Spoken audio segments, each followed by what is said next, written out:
What's going on, guys? Welcome back to another episode of Garbear Fitness on YouTube. So today's discussion is a video that I made on my TikTok recently, responding to someone's comment asking about calorie intake and things like that. I think the video might have been maybe around it should have been less than 10 minutes. But what I wanted to do was kind of go into how I got into training and how I kind of learned how to start counting my calories and macros and my diet over the years and kind of where I'm at right now. So I started working out when I was about 16, 17 years old. There was no thought process or anything like that in regards to personal training.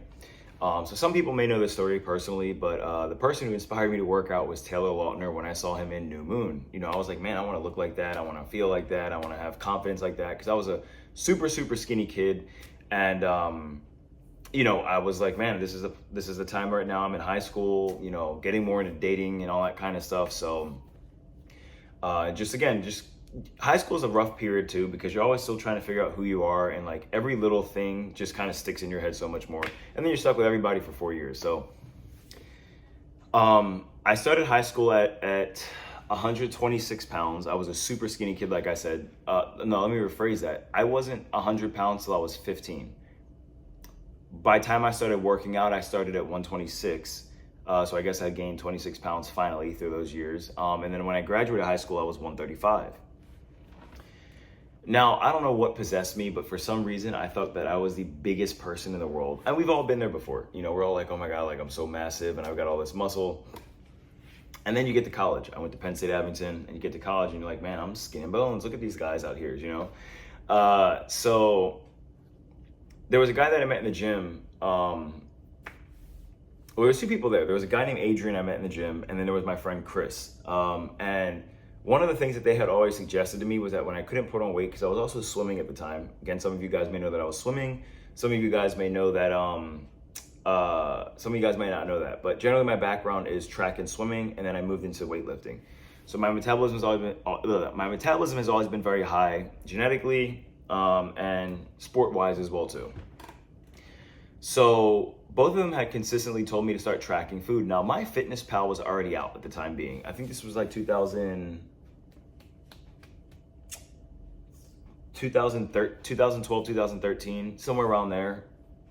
And man, I thought I was eating like thousands and thousands of calories a day. And come to find out, once I started, tracking my food, I was only eating 1,600 calories a day. And that was a huge culture shock. I would call it culture shock. That was a huge shock for me, because I generally believed that I was eating all this food, and come to find out I wasn't.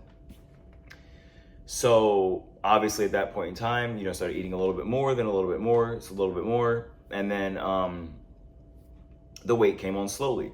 I think that for me, the weight really didn't kick on, honestly, until because I would have been 18 in freshman year, about like between 18 and 19. So I don't think that the weight really kicked on for me until I was around like 20.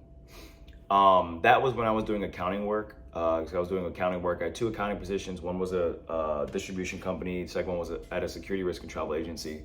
So I was doing accounting work there. Both jobs, when I interviewed for them, I was like, hey, can I simply just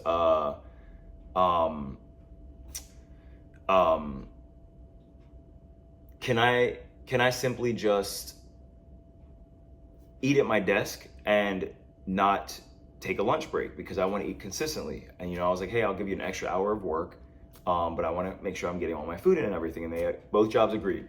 So I was stuffing my face. At that point, I was around 6,000 calories a day, I believe. Some jobs require you to do a lot of standing and walking like I do now, and it makes it harder to put on weight. But I was just sitting all day. So I was doing that. I would go straight to the gym after work, and then that was my day. The highest I ever hit was 181, which was right before I moved to Florida when I was 21, going maybe on 22, I think it was. I don't think I was 22 yet. I was eating 6,700 calories a day.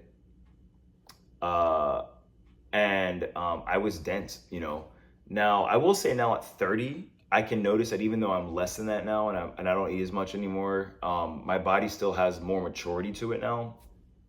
But I would say my ultimate peak was, I think, when I was like 23, 24, living in Florida, and all I was doing was working at a nightclub and just bulking all day. So I was sleeping 13 to 16 hours a day, And every other point of the day, I was just stuffing my face, whether I was at work or not.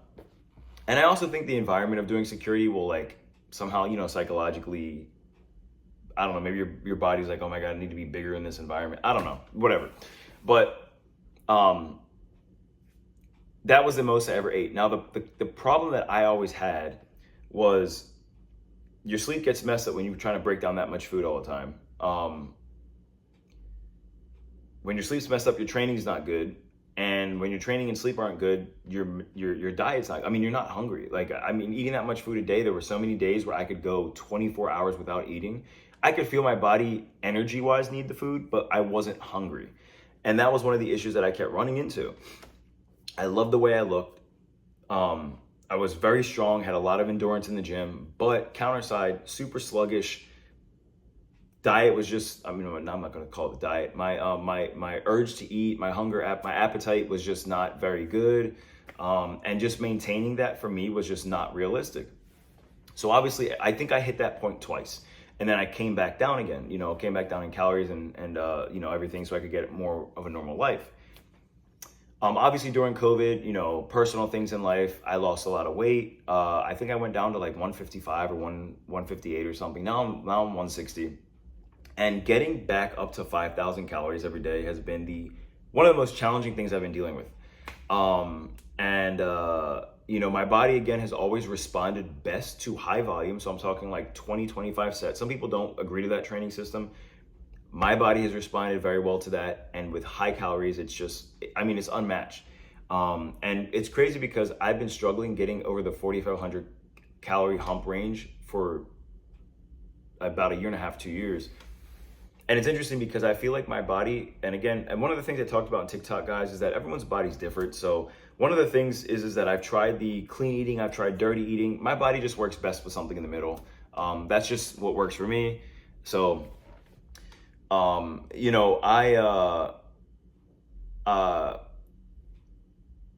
I decided to sit down the past week and say, okay, we have to find a way to get over this 4,500 calorie hump because my body just does not do well at it. I don't know, that's just me at this point in life. My body's just not responded well to anything under 5,000 calories in terms of growing and putting on weight. I know that sounds unfathomable for a lot of people, but people out here exist like that. So, coming from swimming a chunk of my life, coming from running track, coming from not being 100 pounds till I was 15 years old, I've been weightlifting for 13 years. It's a love-hate relationship. But again, right now I've been back up to 5,000 calories for the past, I think 3 or 4 days. And I feel great. My training programs are great. In the gym, I feel great. My pump's better when I go to sleep, when I wake up.